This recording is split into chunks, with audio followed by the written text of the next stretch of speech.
और ये सीधी तस्वीरें देखिए। माननीय सदस्यगण,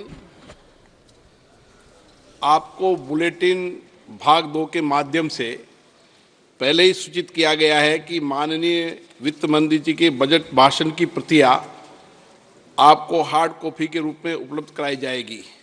अतः बजट प्रस्तुत हो जाने के पश्चात माननीय सदस्य बजट भाषण की प्रति प्रकाशन काउंटर से प्राप्त कर सकते हैं।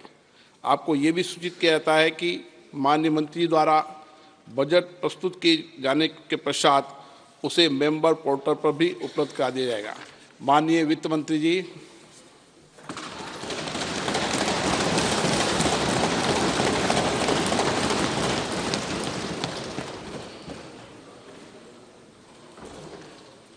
Honorable Speaker, I present the interim budget for 24-25.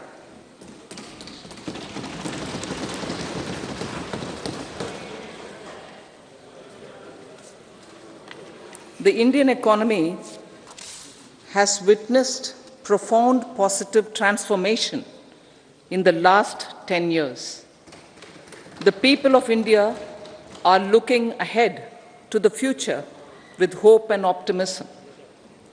With the blessings of the people, when our government, under the visionary and dynamic leadership of Honorable Prime Minister Shri Narendra Modi, assumed office in 2014, the country was facing enormous challenges.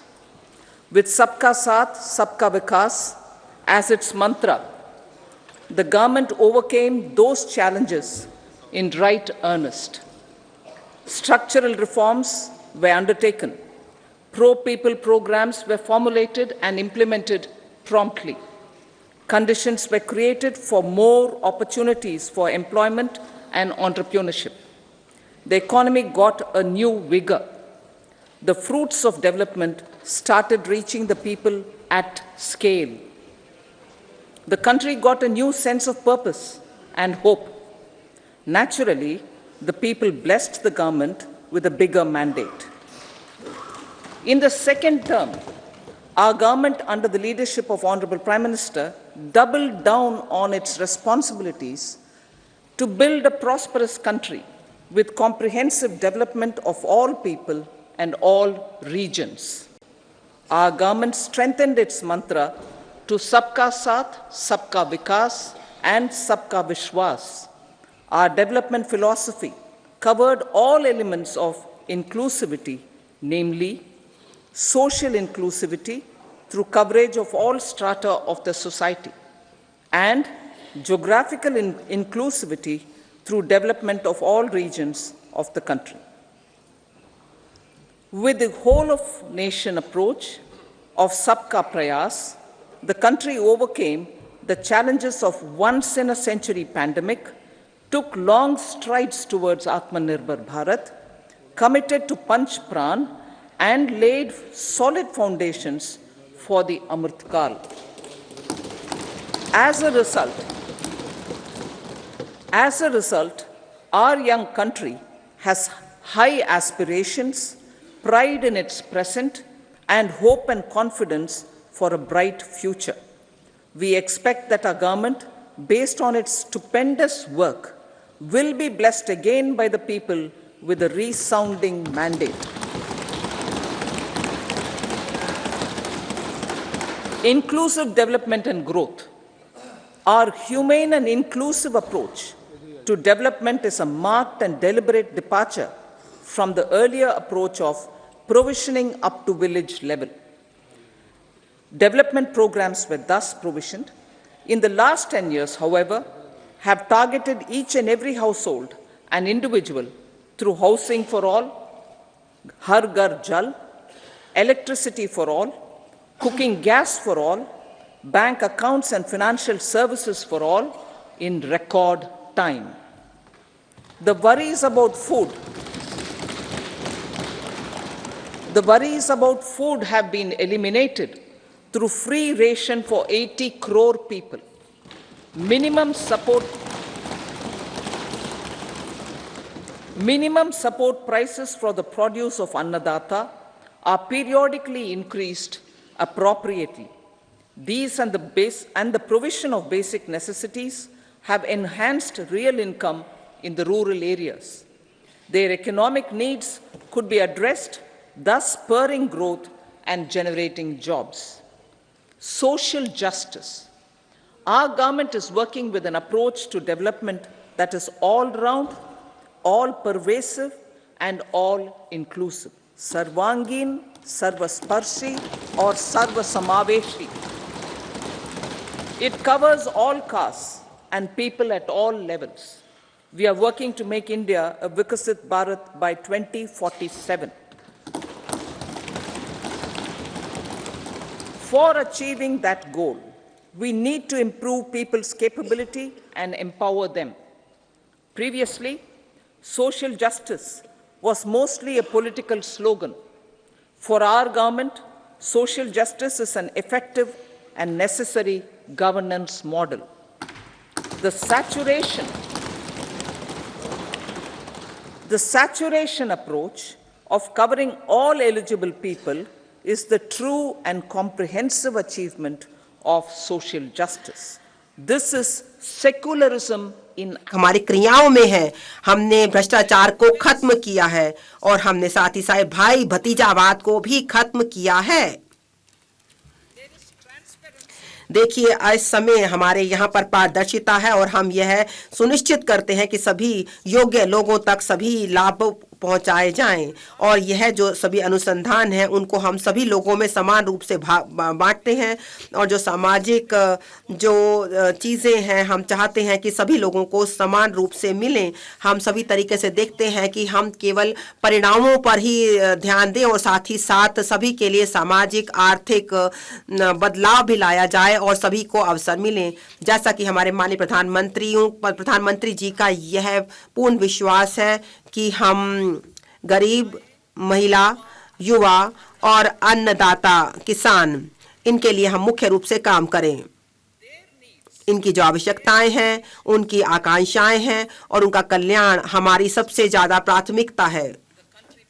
जो देश तभी तरक्की करता है जब ये चारों तरक्की करते हैं। इन सभी के लिए सभी को सरकारी सहायता मिलनी चाहिए ताकि वे अपने जीवन को बेहतर बना सकें।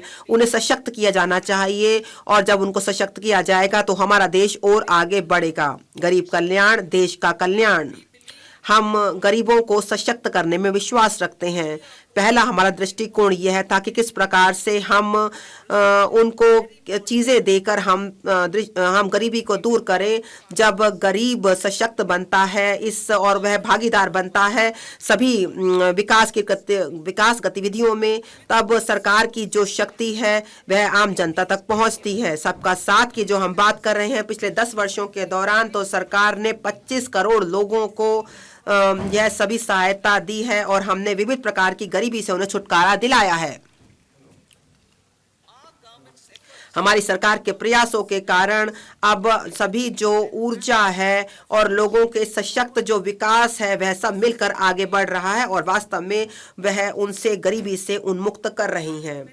जहां तक सीधे लाभ ट्रांसफर की योजना है 34 लाख करोड़ की, वह भारत सरकार की प्रधानमंत्री जनधन अकाउंट के माध्यम से, उसकी वजह से 2.7 लाख करोड़ की सरकार की जो सेवाएं हैं जो उसके बचते हैं वह अभी तक आई हैं और इसे हमने अभी तक इसमें देखा है कि किस प्रकार से जो पहले लीकेज हुआ करती थी इनमें वह रुक पाई हैं और जो हमारे पास बचत हुई है वह गरीब कल्याण के लिए ज़्यादा से ज़्यादा उनका उपयोग हो रहा है।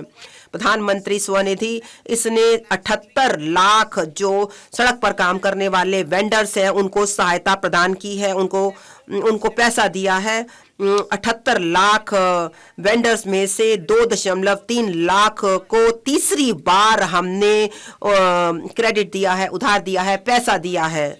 जहां तक पीएम जनधन योजना जो कि विशेष रूप से संवेदनशील जनजातीय समूह तक पूछना था, जो कि वास्तव में विकास से बहुत दूर अभी तक रहते हैं। प्रधानमंत्री विश्वकर्मा योजना जो कि सहायता उपलब्ध कराती है हमारे कारीगरों को और जो 18 व्यवसायों में लगे हुए हुए हैं। यह जो योजना है वह दिव्यांग और जो उभयलिंगी हैं उनको सशक्त करने की बात है। वह हमारी सरकार के हर काम में है कि हम किसी को पीछे छोड़ना नहीं चाहते। अन्नदाता का कल्याण, जो किसान है वह हमारे अन्नदाता है। हर वर्ष पीएम किसान सम्मान योजना के तहत नीति प्रत्यक्ष वित्तीय सहायता दी जाती है 11.8 करोड़ किसानों को, जिसमें छोटे और मध्यस्थ किसान भी शामिल हैं। जहां तक फसल बीमा का संबंध है वह 4 करोड़ किसानों को पीएम फसल बीमा योजना के तहत दी जाती है। यह जो है अन्य कार्यक्रमों के साथ साथ है जो कि अन्नदाता को सहायता प्रदान करते हैं ताकि वह देश के लिए और विश्व के लिए खाद्यान्न उत्पन्न करें। जहां तक इलेक्ट्रॉनिक नेशनल एग्रीकल्चर मार्केट है उसमें भी 1361 जो मंडी हैं उनको समेकित किया गया है और 1.8 करोड़ किसानों को सेवाएं उपलब्ध कराई जा रही हैं और 3 लाख करोड़ से ज्यादा का व्यापार हो रहा है। जो क्षेत्र है जहां पर समावेशी और बहुत ही उच्च विकास होना चाहिए, उत्पादकता होनी चाहिए, इसे हम किसान उन्मुक्त योजनाएं बना रहे हैं। उन्हें आय की सहायता दे रहे हैं, उनको खतरा लेने की जो वह सक्षम हो सके इनके लिए हम मूल्य और दूसरे समर्थन दे रहे हैं। अमृत पीढ़ी जो युवा हैं उनको सशक्त करना, हमारी समृद्धता तभी निर्भर करती है जब हम अपने युवाओं को सशक्त करें, उनको पूरी तरीके से सजग बनाएं। जो राष्ट्रीय शिक्षा नीति है 2020 वह अब बहुत ही बदलाव और सुधार के मोड़ में है। जो पीएम स्कूल हैं वह पीएम श्री वह बहुत ही अच्छी शिक्षण सुविधाएं उपलब्ध कराती है ताकि सभी रूप से बच्चों का विकास किया जा सके। जो स्किल इंडिया मिशन है जिसमें 4 करोड़ युवाओं को हमने अभी तक प्रशिक्षित किया है और हमने उन्हें और शिक्षित किया है 54 लाख युवाओं को और 3000 नए ITI हमने खोले हैं।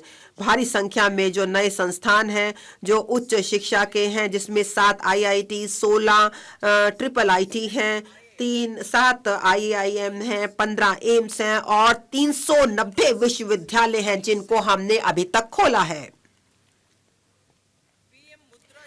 पीएम मुद्रा योजना, इसमें 43 करोड़ की राशि के ऋण दिए गए हैं जिसमें 22.5 लाख करोड़ की सहायता उपलब्ध कराई गई है उन युवाओं के लिए जो कि उद्यमी हैं, जो कि आगे बढ़ना चाहते हैं। इसके साथ साथ जो निधियां हैं स्टार्टअप इंडिया और स्टार्टअप क्रेडिट गारंटी योजना यह भी दी गई है ताकि युवाओं को सहायता दी जा सके।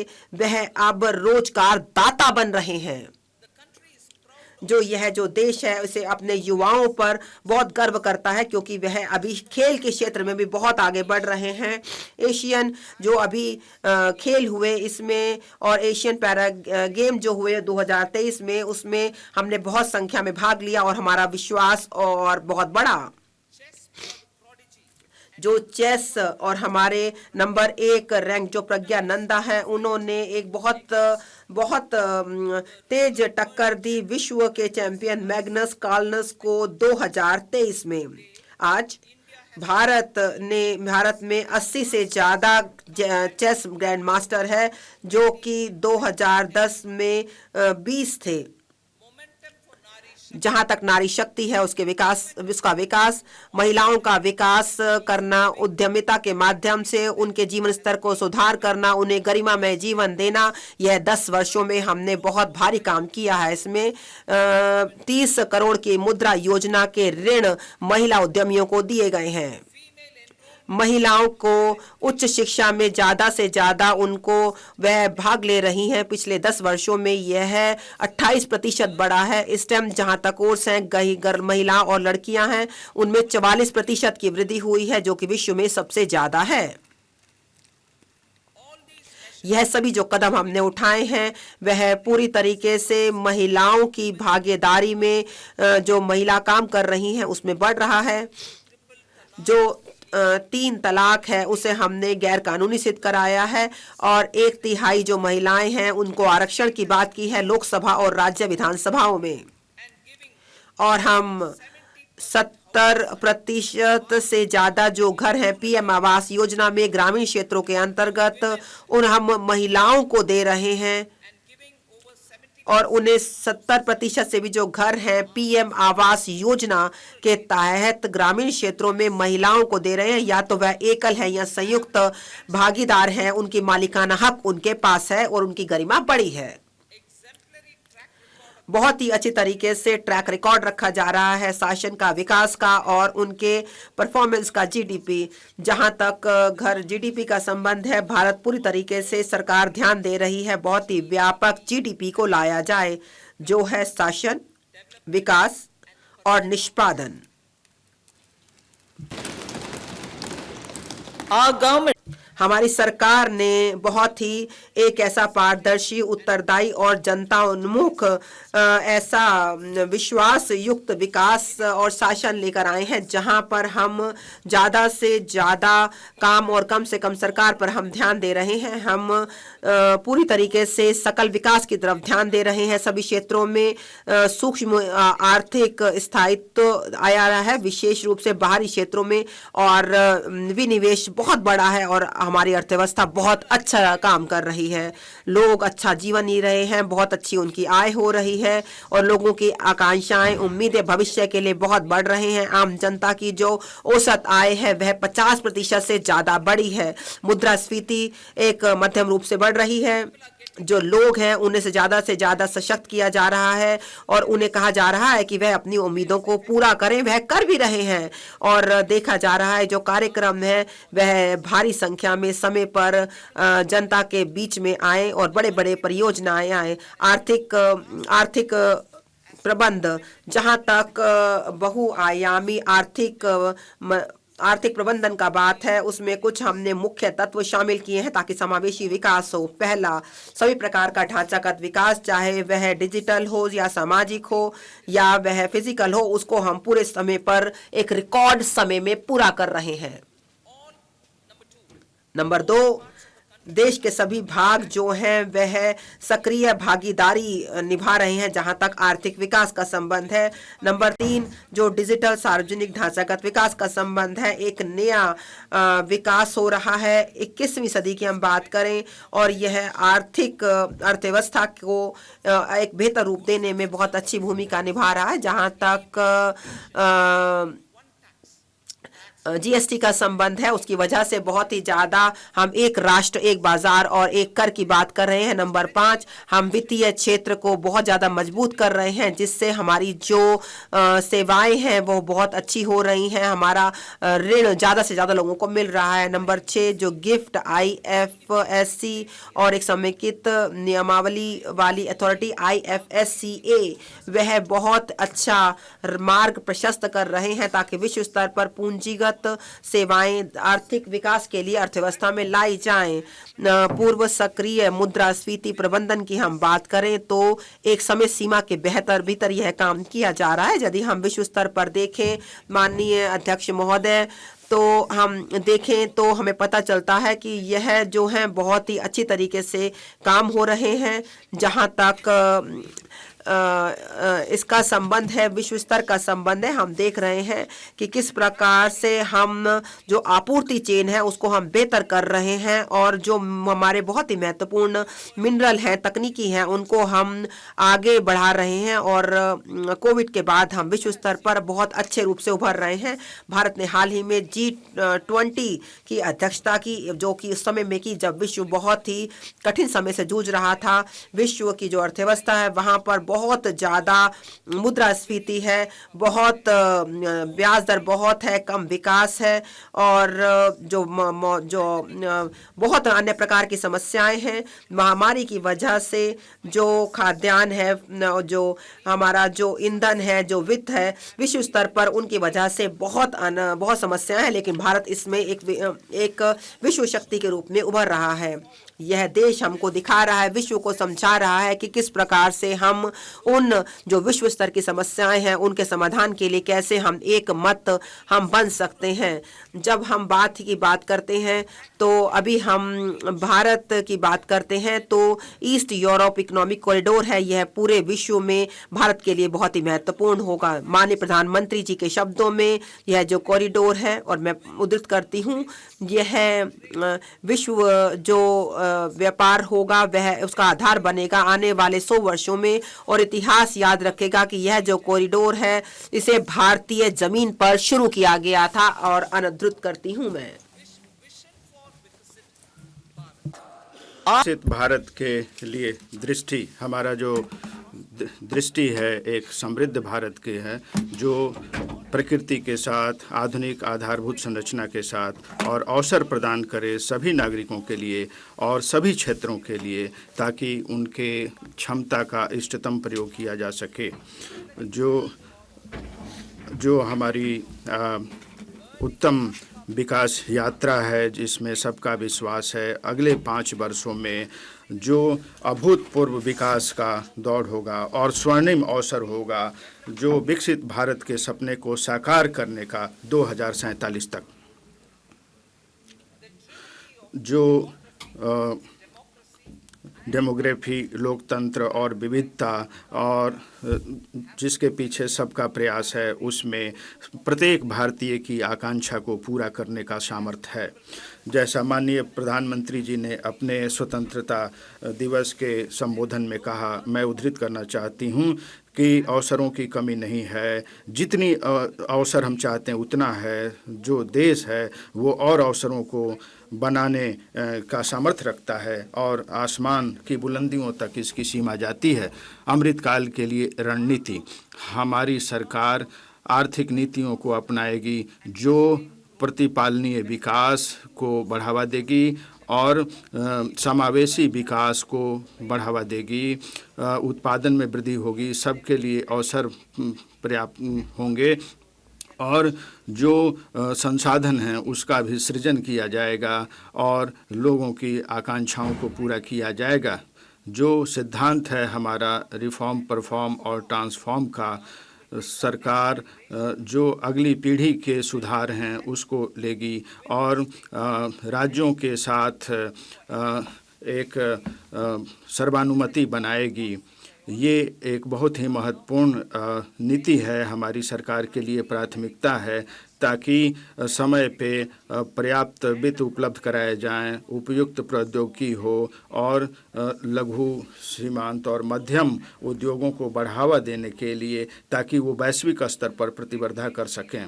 जो विनियामक माहौल है उसको बढ़ावा दिया जाएगा और इस नीति में इसे शामिल किया जाएगा। जो पंचामृत के लक्ष्यों को प्राप्त करने के लिए हमारी सरकार जो संसाधन समृद्ध आर्थिक विकास को बढ़ावा दिया जाएगा, ऊर्जा सुरक्षा को सुनिश्चित किया जाएगा और ये सस्ते दर पे उपलब्ध होगी। जो सरकार की जो निवेश की ज़रूरतों को पूरा करने के लिए जो उसका आकार है, क्षमता है, कौशल है और विनियामक तंत्र को भी विकसित किया जाएगा। जो आकांक्षी जिले कार्यक्रम हैं, हमारी सरकार इस चीज़ के लिए तैयार है कि राज्यों को मदद करने के लिए, ताकि आकांक्षी जिलों का, प्रखंडों का विकास किया जा सके और पर्याप्त आर्थिक अवसरों का भी सृजन किया जा सके। पूर्व का विकास, हमारी सरकार पूर्ण ध्यान देगी जो पूर्वी क्षेत्र है उसके विकास के लिए, उनके लोगों के लिए जो भारत के विकास की महत्वपूर्ण धुरी हैं। प्रधानमंत्री आवास योजना ग्रामीण, जो कोरोना की चुनौतियों के बावजूद प्रधानमंत्री आवास योजना ग्रामीण का क्रियान्वयन जारी है और 3 करोड़ घरों को बनाने का लक्ष्य हमने प्राप्त कर लिया है। 2 करोड़ और आवासों को आगामी 5 वर्षों में पूरा किया जाएगा। जो हम परिवारों की संख्या में वृद्धि के मद्देनज़र जो ज़रूरतें हैं उसके लिए पूरा किया जाएगा। जो सौर ऊर्जा और मुफ्त बिजली जो छत पे सौर ऊर्जा लगाए जाएंगे उसके द्वारा 1 करोड़ घरों को 300 यूनिट निःशुल्क विद्युत प्रति महीने दी जाएगी। यह योजना हमारे प्रधानमंत्री जी का संकल्प है, जो राम मंदिर की प्राण प्रतिष्ठा के अवसर पर अयोध्या में उन्होंने ये बात कही थी।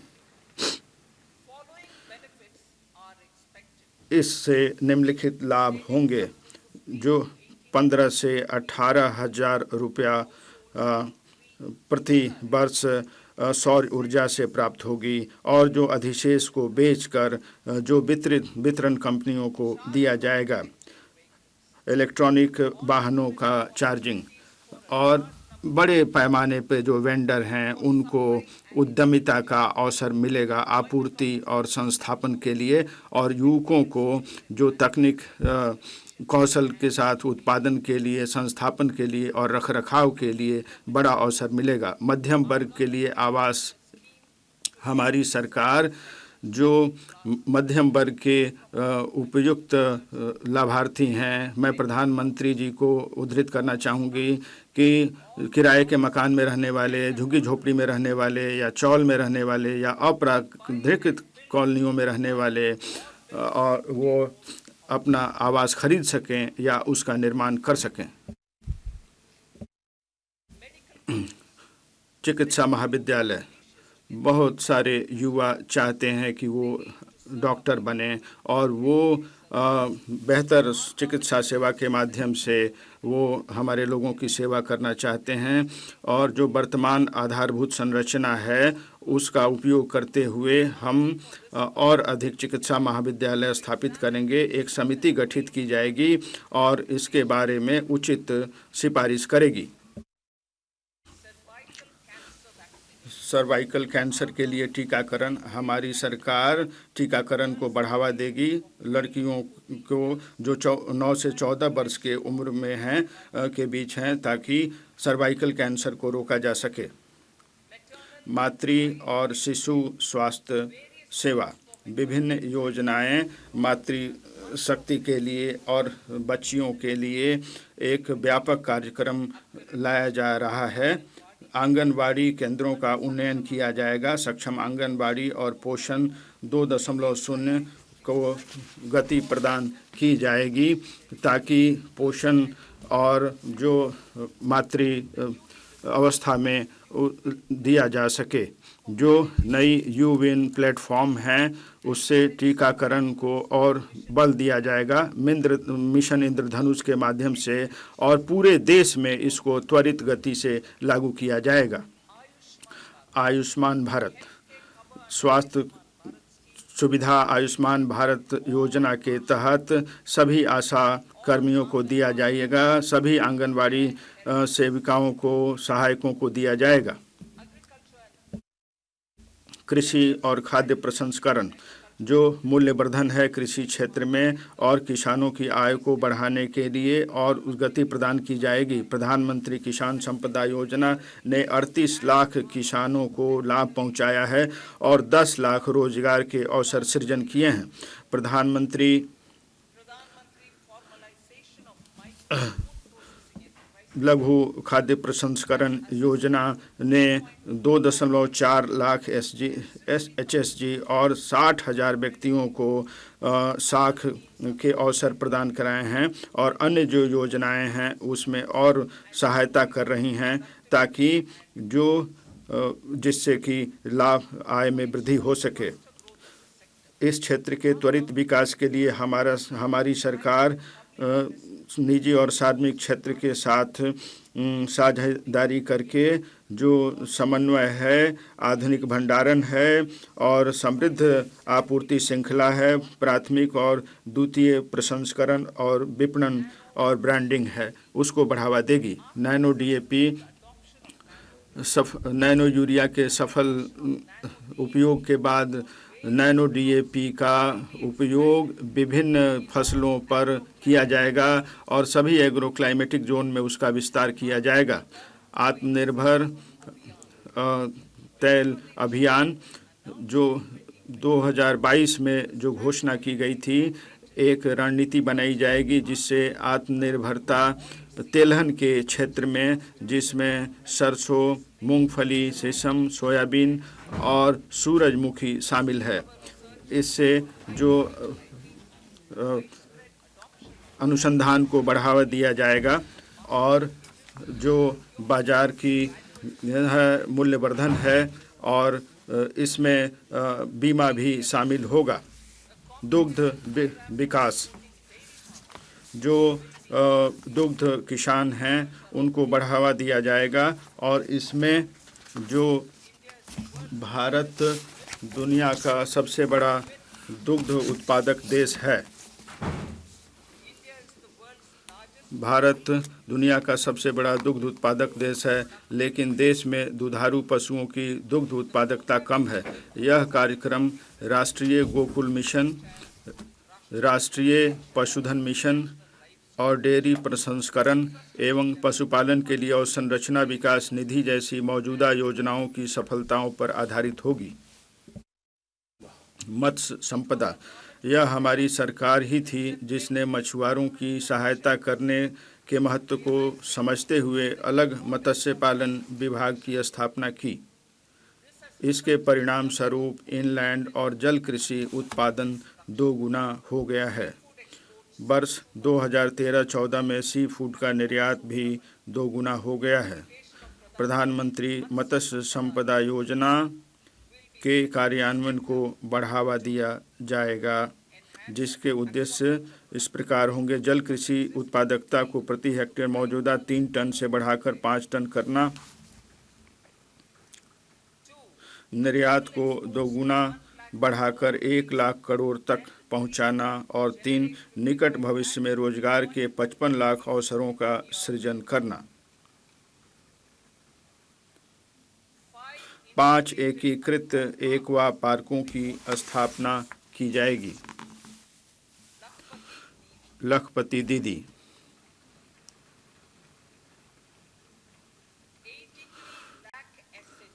9 करोड़ महिलाओं को 83 लाख स्व सहायता समूह सशक्तिकरण और आत्मनिर्भरता से ग्रामीण सामाजिक आर्थिक परिदृश्य में बदलाव ला रहे हैं।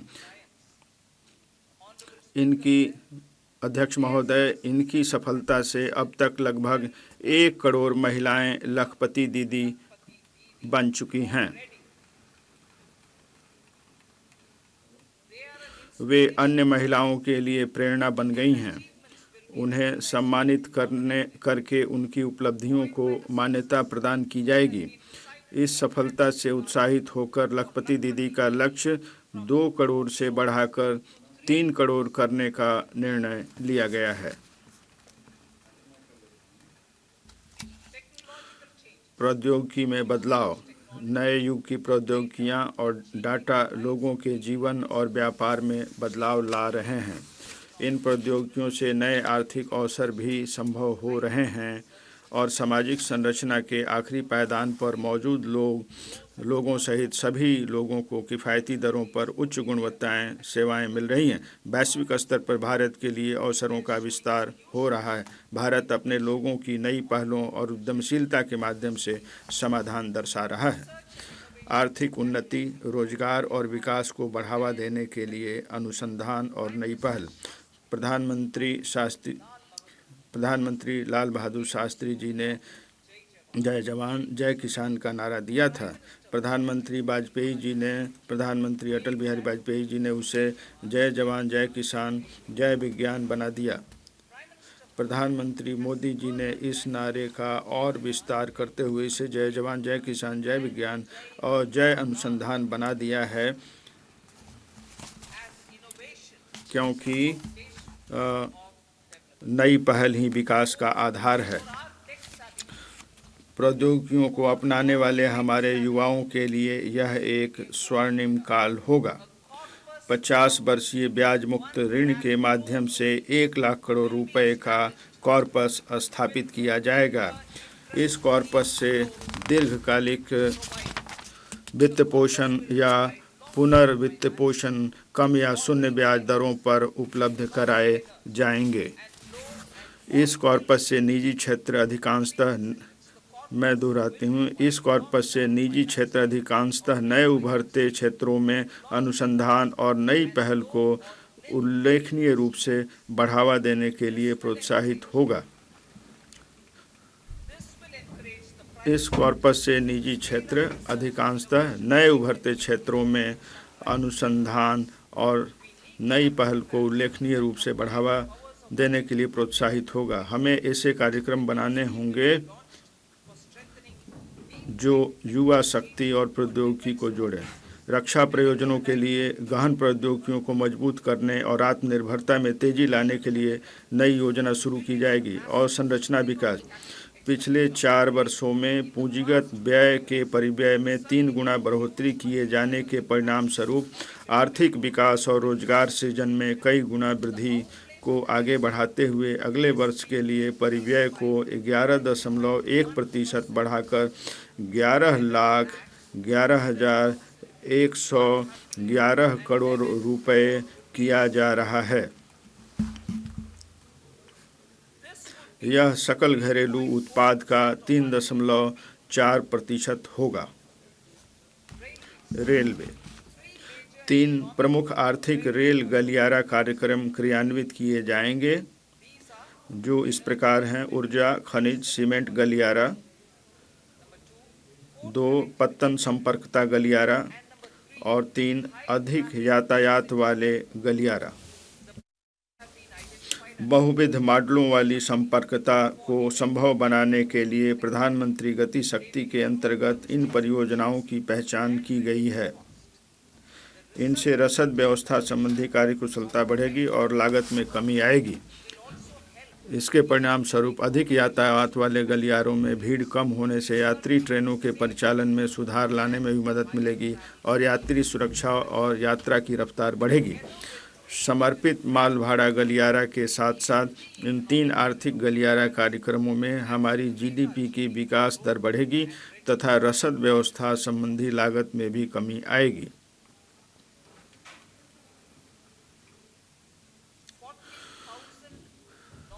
यात्रियों की सुविधा, आराम और सुरक्षा बढ़ाने के लिए 40,000 सामान्य रेल डिब्बों को वंदे भारत मानकों के अनुरूप बदला जाएगा।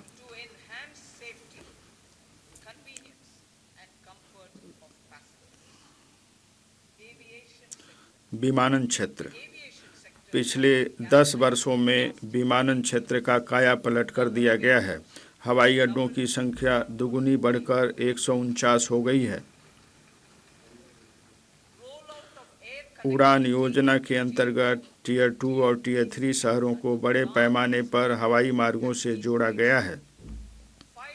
517 नए हवाई मार्ग 1.3 करोड़ यात्रियों को उनके गंतव्य तक पहुंचा रहे हैं। देश की विमानन कंपनियां 1000 से अधिक नए वायुयानों के लिए ऑर्डर देकर पुरजोर तरीके से आगे बढ़ रही हैं। मौजूदा हवाई अड्डों का विस्तार और नए हवाई अड्डों के व्यापक विकास का कार्य आगे भी तेजी से चलता रहेगा। मेट्रो और नमो भारत, हमारे मध्यम वर्ग का दायरा अत्यंत तेजी से बढ़ रहा है और तीव्र शहरीकरण हो रहा है। मेट्रो रेल और नमो भारत आवश्यक शहरी रूपांतरण के लिए उत्प्रेरक बन सकते हैं। ट्रांजिट आधारित विकास पर ध्यान केंद्रित करते हुए बड़े शहरों में इन प्रणालियों के विस्तार को सहायता प्रदान की जाएगी। हरित ऊर्जा, 2070 तक नेट जीरो के प्रति हमारी प्रतिबद्धता को पूरा करने की दिशा में किए जाने वाले उपाय इस प्रकार हैं। 1 गीगावाट की शुरुआती क्षमता के लिए अपतटीय पवन ऊर्जा की संभावना को संभव बनाने के लिए व्यवहार्यता अंतर्निधियन की व्यवस्था की जाएगी। वर्ष 2030 तक 100 मीट्रिक टन की कोयला गैसीकरण और तरलीकरण क्षमता स्थापित की जाएगी। इससे प्राकृतिक गैस, मेथनॉल और अमोनिया के निर्यात को भी कम करने में मदद मिलेगी। परिवहन के लिए कंप्रेस्ड नेचुरल गैस और घरेलू प्रयोजनों के लिए पाइप नेचुरल गैस में कंप्रेस्ड बायोगैस के चरणबद्ध अधिदेशात्मक मिश्रण को अनिवार्य किया जाएगा। बायोमास के संग्रहण में सहायता के लिए बायोमास संग्रहण मशीनरी की खरीद के लिए वित्तीय सहायता प्रदान की जाएगी। Our government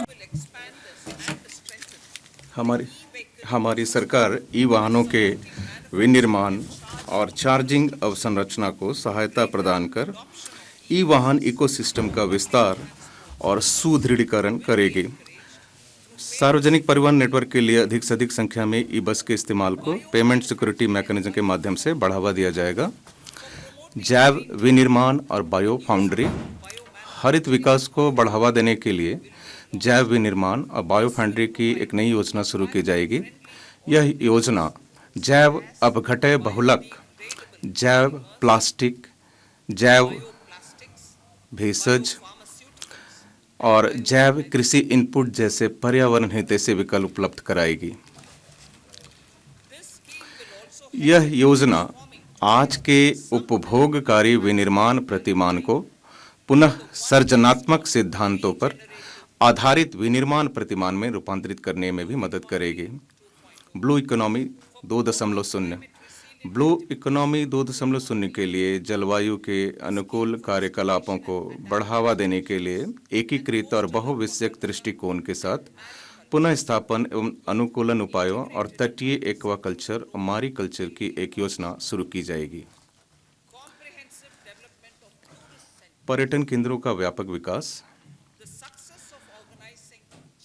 60 स्थानों में जो G20 बैठकों के सफल आयोजन ने दुनिया भर के लोगों के समक्ष भारत की विविधता प्रस्तुत की है। हमारी आर्थिक ताकत ने हमारे देश को बिजनेस और कॉन्फ्रेंस टूरिज्म के लिए एक आकर्षक गंतव्य स्थान बना दिया है। हमारा मध्यम वर्ग भी अब पर्यटन करने और नए नए स्थानों के बारे में जानने की इच्छा रखता है। पर्यटन में, जिसमें अध्यात्म पर्यटन भी शामिल है, स्थानीय उद्यमिता के लिए अपार अवसर है। राज्यों को प्रतिष्ठित पर्यटक केंद्रों का संपूर्ण विकास शुरू करने, उनकी वैश्विक पैमाने पर ब्रांडिंग और मार्केटिंग करने के लिए प्रोत्साहित किया जाएगा।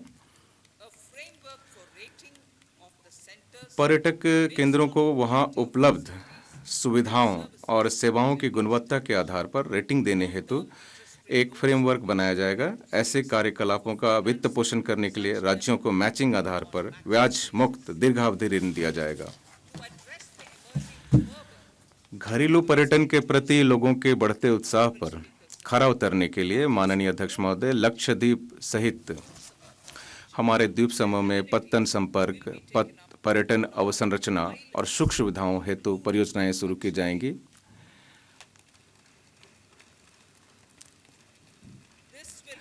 इससे रोजगार सृजन में भी मदद मिलेगी।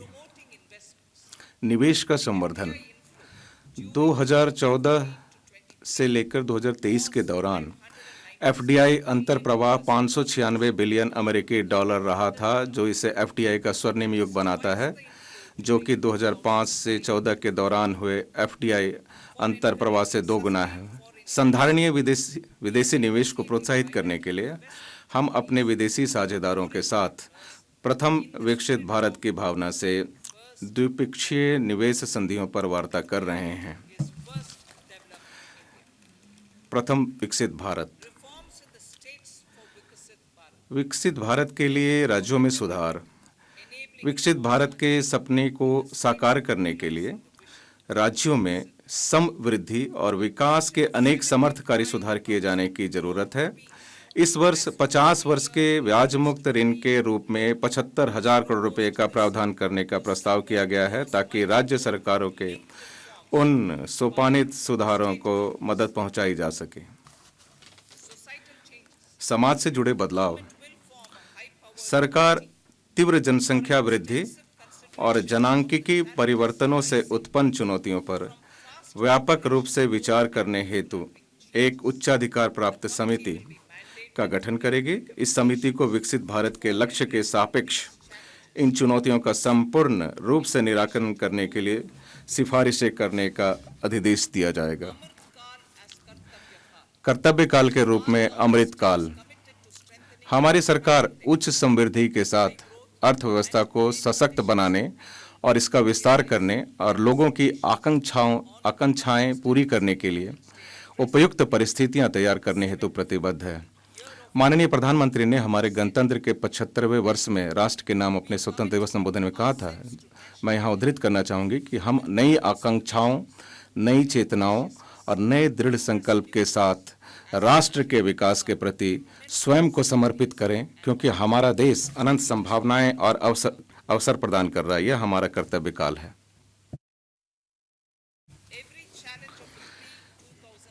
हमारे आर्थिक प्रबंधन और शासन के बल पर हम वर्ष 2014 से पहले के दौर की प्रत्येक चुनौती से उबर गए हैं। इन प्रयासों ने हमारे देश को सतत उच्च समृद्धि के संकल्प पथ पर आगे बढ़ा दिया है। यह सब हमारी सही नीतियों, सच्चे इरादों और उपयुक्त निर्णयों के कारण ही संभव हो सका है। जुलाई में पूर्ण बजट में हमारी सरकार, माननीय अध्यक्ष महोदय, विकसित भारत के लक्ष्य का विस्तृत रोड मैप प्रस्तुत करेगी।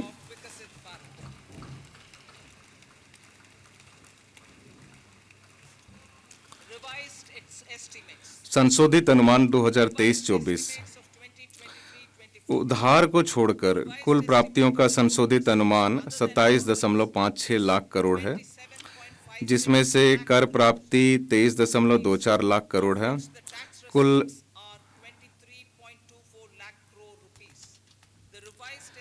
कुल व्यय का संशोधित अनुमान 44.90 लाख करोड़ है।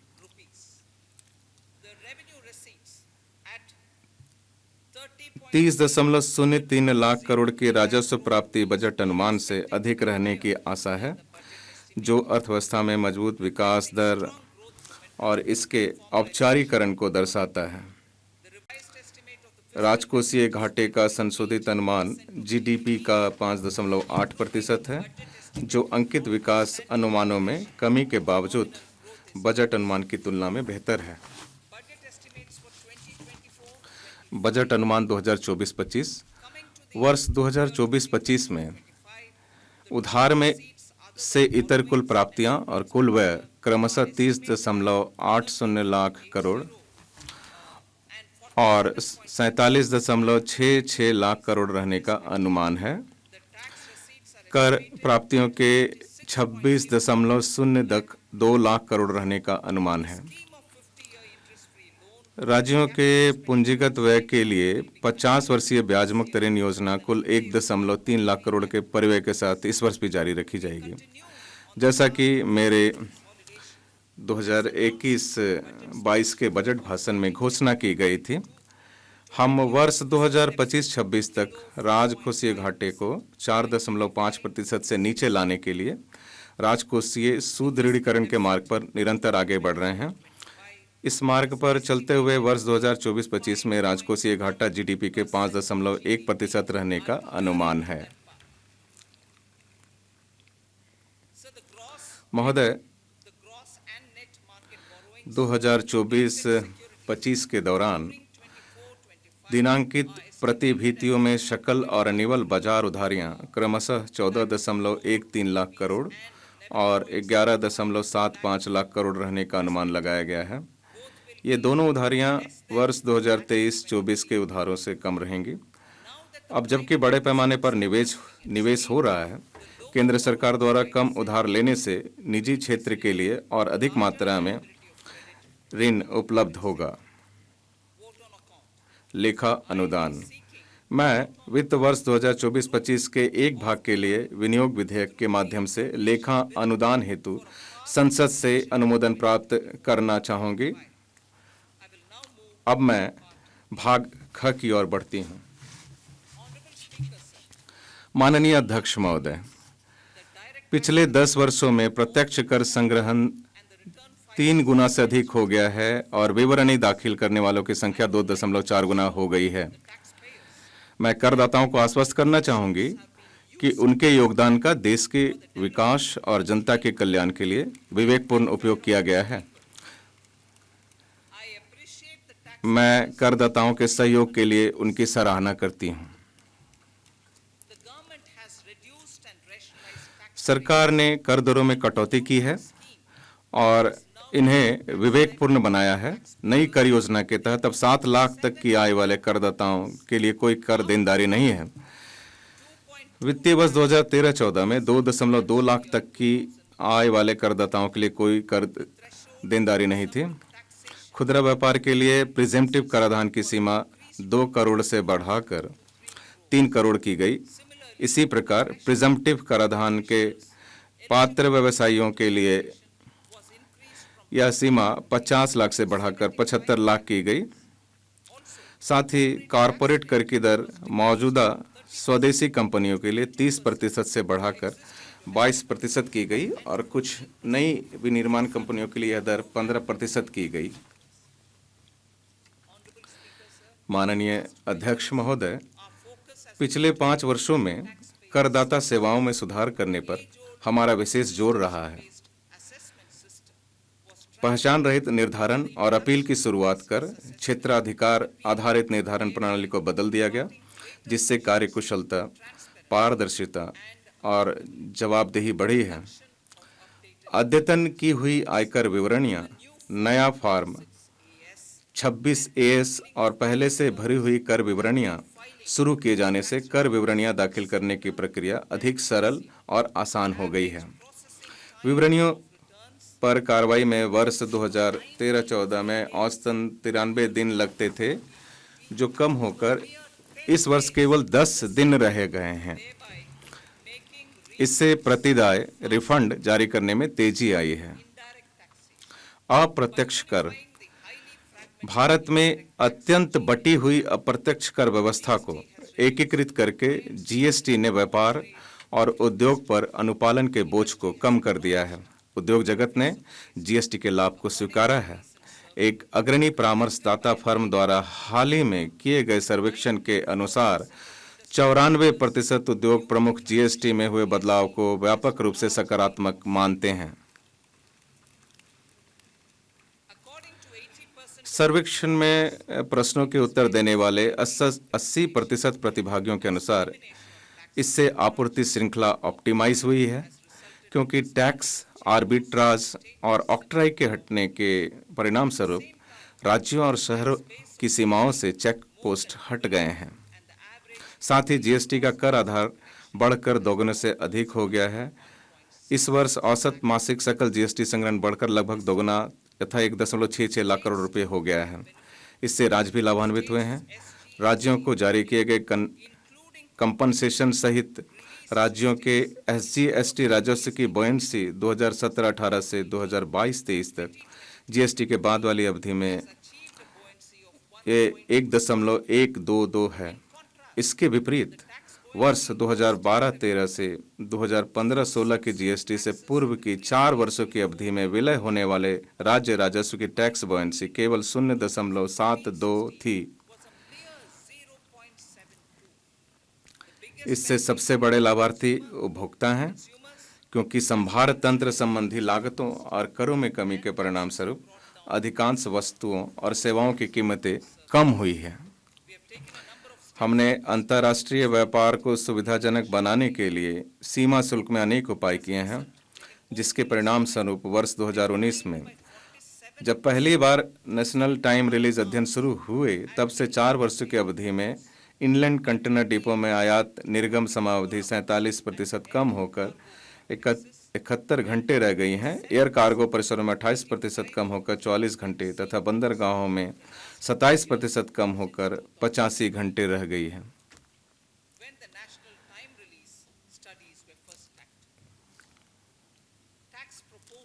कर प्रस्ताव।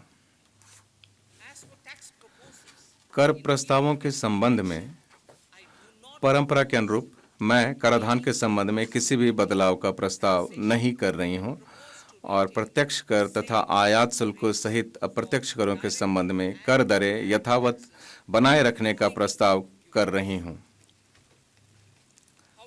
तथापि स्टार्टअप और सावरेन संपदा या पेंशन फंड द्वारा किए गए निवेशों के लिए कुछ कर लाभ तथा कुछ IFSC यूनिटों की कतिपय आय पर कर छूट की समय सीमा 31/3/2024 31/3/2024 को समाप्त हो रही है।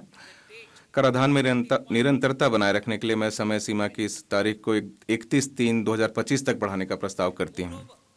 इसके अतिरिक्त जीवन की सुगमता और व्यापारिक सुगमता में सुधार करने की सरकार की परिकल्पना के अनुरूप मैं करदाता सेवाओं में सुधार हेतु एक घोषणा करना चाहती हूँ। बड़ी संख्या में कई छोटी छोटी गैर सत्यापित, गैर समायोजित या विवादित प्रत्यक्ष कर मांग बही खातों में लंबित हैं। इनमें से कई मांग तो वर्ष 1962 तक के भी पुराने समय से मौजूद हैं। इनके कारण ईमानदार करदाताओं को परेशानी होती है तथा बाद के वर्षों में रिफंड जारी करने की प्रक्रिया में भी बाधा आती है। माननीय अध्यक्ष महोदय, मैं वित्तीय वर्ष 2009-10 तक की अवधि से संबंधित 25,000 रुपये तक तथा वित्तीय वर्ष 2010 से 11 से वर्ष 2014-15 से संबंधित 10,000 रुपये तक की ऐसी बकाया प्रत्यक्ष कर मांगों को वापस लेने का प्रस्ताव करती हूँ। इससे लगभग 1 करोड़ करदाताओं के लाभान्वित होने की अपेक्षा है।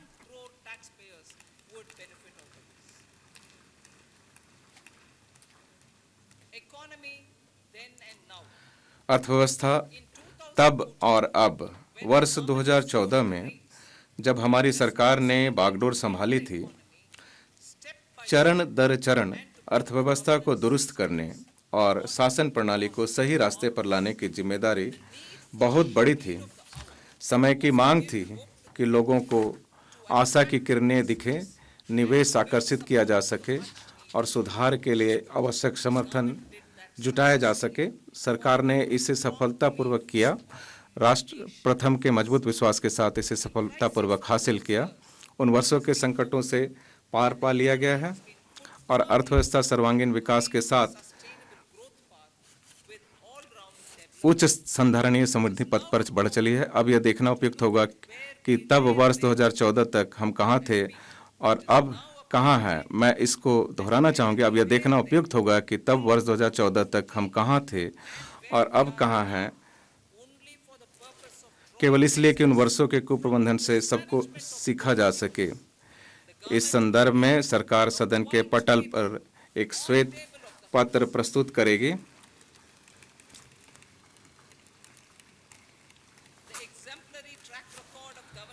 शासन, विकास और निष्पादन, प्रभावी प्रदायगी और जन कल्याण के अनुकरणीय ट्रैक रिकॉर्ड ने सरकार को लोगों का भरोसा, विश्वास और आशीर्वाद दिलाया है ताकि आने वाले वर्षों और दशकों में नेक इरादे, सच्ची लगन और भरपूर प्रयासों से विकसित भारत के लक्ष्य को हासिल किया जा सके, चाहे इसके लिए जितना भी जतन करना पड़े। इन शब्दों के साथ मैं इस गरिमामय सदन में अंतरिम बजट पेश करती हूँ। जय हिंद।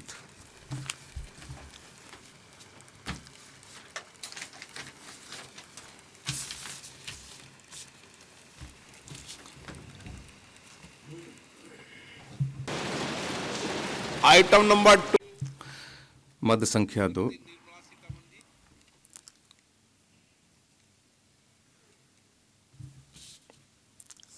महोदय, मैं आपकी अनुमति से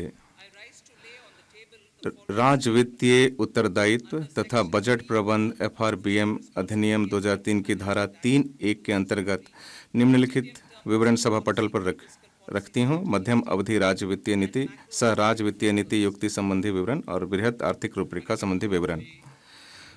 मद संख्या 3।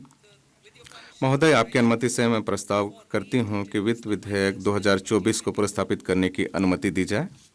प्रश्न ये है कि विधेयक को पुरस्तापित करने की अनुमति प्रदान की जाए। जो सदस्य इसके पक्ष में हाँ कहें, जो सदस्य विरोध में ना कहें। मेरे विचार में निर्णय हाँ वालों के पक्ष हुआ। हाँ वालों के पक्ष हुआ। माननीय मंत्री जी विधेयक को पुरस्तापित करें। महोदय, मैं विधेयक पुरस्तापित करती हूँ। सभा की कार्रवाई शुक्रवार दिनांक 2 फरवरी 2024 को प्राप्त 11 बजे तक के लिए स्थगित की जाती है। तो बड़ी खबर इस वक्त आपके सामने, बजट पास हुआ है सदन के अंदर। इनकम टैक्स स्लैब में कोई बदलाव नहीं। इस वक्त की ये बड़ी खबर है। किसी तरह का कोई बदलाव नहीं, इसी पर सबकी नजरें थी। और बहुत सारी बात वित्त मंत्री ने यहां पर कही, चाहे लखपति दीदी को लेकर बात कही गई हो, रेलवे को लेकर कही गई हो, लेकिन इनकम टैक्स स्लैब में कोई बदलाव नहीं होगा, ये साफ हो गया। डायरेक्ट या इनडायरेक्ट टैक्स स्लैब में भी कोई बदलाव नहीं हुआ है। आशा बहनों को भी आयुष्मान योजना का लाभ दिया जाएगा। इस वक्त की बड़ी खबर यही है कि इनकम टैक्स स्लैब में कोई भी बदलाव नहीं किया गया है और तमाम अहम बातें निर्मला सीतारमण कहती हुई नजर आई। भारत का विकास होना है और किस तरीके से 10 सालों में देखिए कई बदलाव हुए हैं, ये भी उन्होंने कहा। पीएम के नेतृत्व में देश आगे बढ़ रहा है, लेकिन जो उम्मीद थी कि फिलहाल टैक्स स्लैब में किसी तरीके का कोई बदलाव किया जाएगा, वो बदलाव नहीं हुआ है। डायरेक्ट या इनडायरेक्ट टैक्स स्लैब में कोई बदलाव नहीं हुआ। रक्षा खर्च में 11.1% की बढ़ोतरी हुई है। अब ये जीडीपी का 3.4% होगा। इसके अलावा तिलहन के अनुसंधान को बढ़ावा दिया जाएगा और हर महीने देखिए 300 यूनिट बिजली फ्री भी दी जाएगी। 1 करोड़ महिलाएं लखपति दीदी बनी हैं, ये भी कहा।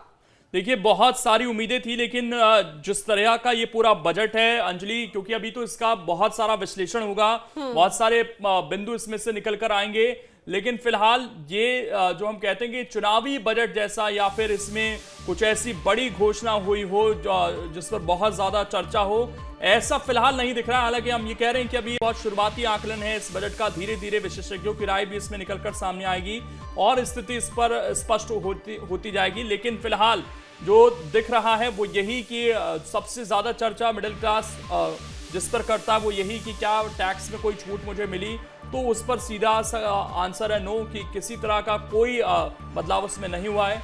इसके अलावा सौर ऊर्जा पर सरकार फोकस करेगी, रेलवे पर फोकस करेगी, ये सरकार ने इस बार स्पष्ट किया है। और जो हमारा रक्षा बजट है अंजलि, जिसका जिक्र आपने भी किया, वो भी बढ़ेगा और वो अब जीडीपी का 3.4% होगा। बिल्कुल, रक्षा खर्च में देखिए 11.1% की बढ़ोतरी होगी।